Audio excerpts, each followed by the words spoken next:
जी नाज़रीन, इस वक्त हम सिटी स्कूल रिशायर रोड पर खड़े हैं और सजाद मसूद चिश्ती साहब जो हैं वो किसी तारीफ़ के मोहताज नहीं है। उनका ये अदारा है और वो हमेशा से उनका ये तुरा इम्तियाज़ रहा है कि वो कोई भी हमारा जो है ना वो त्यौहार हो उसको बड़े जोश और जज्बे के साथ मनाते हैं। तो पाकिस्तान की जो 75वीं सालगिरह है, ये दिन जो है this is very special one for all the nation. तो चिश्ती साहब ने इस हवाले से एक मॉडल्स की एग्ज़िबिशन जो है उसका अहतमाम किया है। तो हमारे साथ आइए, हम आपको दिखाते हैं कि उसमें कौन कौन से मॉडल जो है वो रखे गए हैं और बच्चों का और टीचर्स का क्या पैशन है। आइए हमारे साथ। ये नफ़रत बुरी है जो आजकल के हालात हैं उसके हवाले से। ये नफ़रत बुरी है ना पालो इसे, दिलों में खलश है निकालो इसे। न सिंधी पंजाबी बलोची पठान, ये सब का वतन है बचा लो इसे। ये सब का वतन है बचा लो इसे। इसे लेकर हम चल रहे हैं। सबसे पहले हमने बच्चों को ये बताया है कि आपने पाकिस्तान की धरती से प्यार करना है, इससे मोहब्बत करनी है, इसकी मट्टी को चूमना है।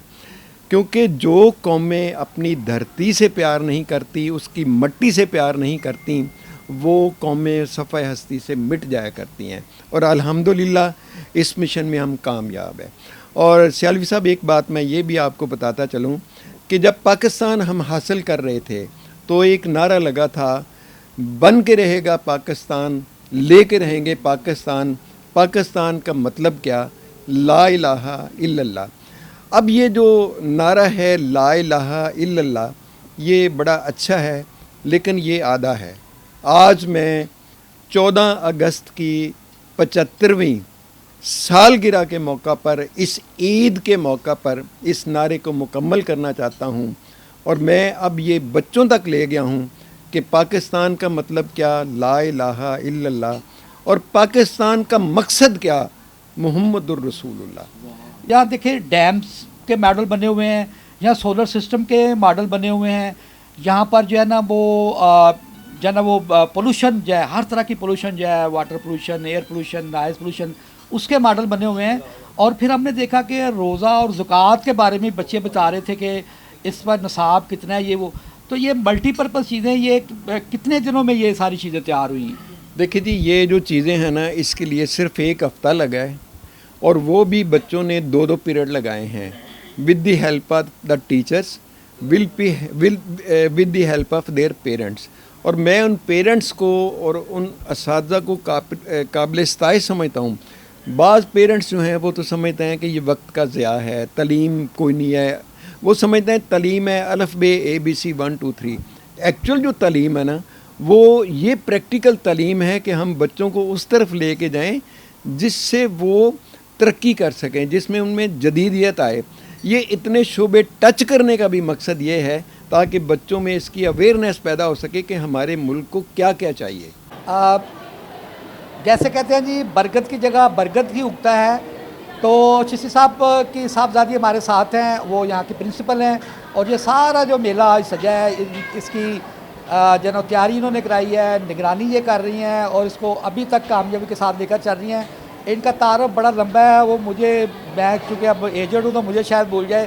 तो लेट मी इंट्रोड्यूस। हाँ जी, अस्सलाम वालेकुम। I am Rabia Sajjad. By my degree, I'm an environmentalist, but of course, as my family and history and background, I have to join this education department by all means. क्योंकि मेरे 7 पुश्तों से यानी कि आपके लिए मेरे 7 पुश्तों से जो अबाव अजदाद हैं वो भी एजुकेशन के महकमे से ही हैं। अगर मैं थोड़ा सा रिकॉल करूँ तो मेरे जो परदादा के परदादा थे, यानी कि जिनकी 7वीं पीढ़ी से मैं हूँ, वो गोरे के दौर के अंदर हेडमास्टर थे गढ़शंकर में। तो इस प्रोफेशन को मुझे ज्वाइन करना ही करना था, तो इसलिए then I started my degree in education as well, and that's how I am serving here from last I guess from 2002 to it's 22. So I'm serving here from 20 years. अच्छा, आप लोगों का, आपके स्कूल का, सिटी स्कूल का ये एक जो है वो पूरा इम्तियाज़ है कि आप हर दफ़ा कोई नई चीज़ करते हैं। तो ये मॉडल्स का जो सिलसिला हुआ है, ये एक आइडिया किस तरह से कंसीव हुआ, किस तरह से डेवलप हुआ और आज एग्जीक्यूट हो गया, इसकी थोड़ी सी कहानी में बताइए। हाँ जी, देखिए हम एजुकेशन के अंदर यकीन रखते हैं प्रोजेक्ट बेस्ड लर्निंग के ऊपर। आपने लाइक साइंस के मॉडल्स तो हो गए, बच्चे तैयार कर लेते हैं, लेकिन जैसे आज आपने यहाँ पे ख़ास तौर पे इस्लामियात के मॉडल देखे, ज़कात देखा, रोज़ा देखा। लो देखिए, इस्लामियात का जितना नॉलेज है उसे अमली जामा नहीं पहनाया जाता। इसलिए सबसे ज़्यादा ज़रूरी ये था कि इसकी वर्कबुक, इसका प्रोजेक्ट डेवलप किया जाए ताकि मुसलमानों को जो हकीकत में तालीमात हैं, देखिए code of conduct of life है ना इस्लाम, तो जो कंडक्ट है बच्चा उस चीज़ को अंडरस्टैंड कर सके। और अंडरस्टैंडिंग उस वक्त डेवलप होती है जब बच्चे को प्रॉपरली इन्वॉल्व किया जाता है। तो आई मीन इसलिए हम लोगों ने हमेशा से जो कुछ किया है, एक लर्निंग बाय डूइंग पहले कॉन्सेप्ट होता था, लेकिन now it is the concept of project based learning. So हम बच्चों को मुख्तलिफ प्रोजेक्ट्स में इन्वॉल्व करते हैं जिस पे वो ख़ुद भी रिसर्च करते हैं, फिर वो उस पर काम करते हैं। और मज़ीद यानी कि रिसर्च एक जो बहुत ही इम्पॉर्टेंट कह लें कि एरिया है हम लोगों की लाइफ्स का, उसे प्रमोट करना और फिर उसे अप्लाई करना एंड उसे एडॉप्ट करना, ये हम लोग यहाँ पे सिखाते हैं। अच्छा, आप मुझे ये बताइए कि ये एक एक्टिविटी जनरेट हो जाती है, जी। Everybody is a part of game. Yes, वो इसीलिए कहा ना प्रोजेक्ट को जब हम करते हैं तो एक्टिविटीज़ अंदर इन्वॉल्व होती हैं कि एक बच्चों की टीम बनी है, उसने रोज़े पे काम करना है। जब आप देखें, कहते हैं स्टूडेंट ही सबसे अच्छा टीचर होता है। अब टीचर का रोल रह गया एज अ फैसिलिटेटर।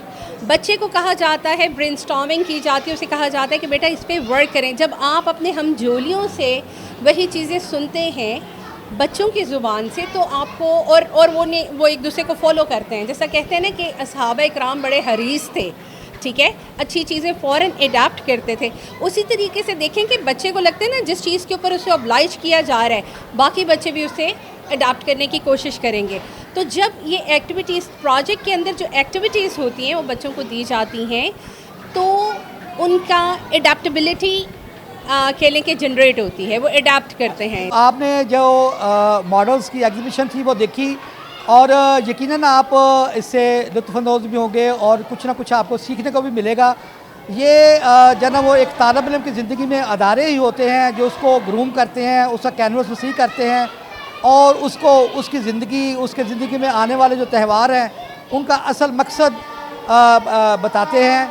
तो मैं मुबारकबाद पेश करता हूँ जनाब चिश्ती साहब को, उनके स्कूल की पूरी इंतज़ामिया को। और मैं ये जो मैंने महसूस किया है कि इस दिन की जो असल रूह थी, जो वो आमदन नशिस्तन बखास्तन और आए और खाया पिया और जो थोड़ा सा एंजॉय किया, इससे हटकर उन्होंने उन बच्चों को इन डेप्थ जाकर इस दिन की अहमियत, इस दिन का जो पैगाम है वो दिया है।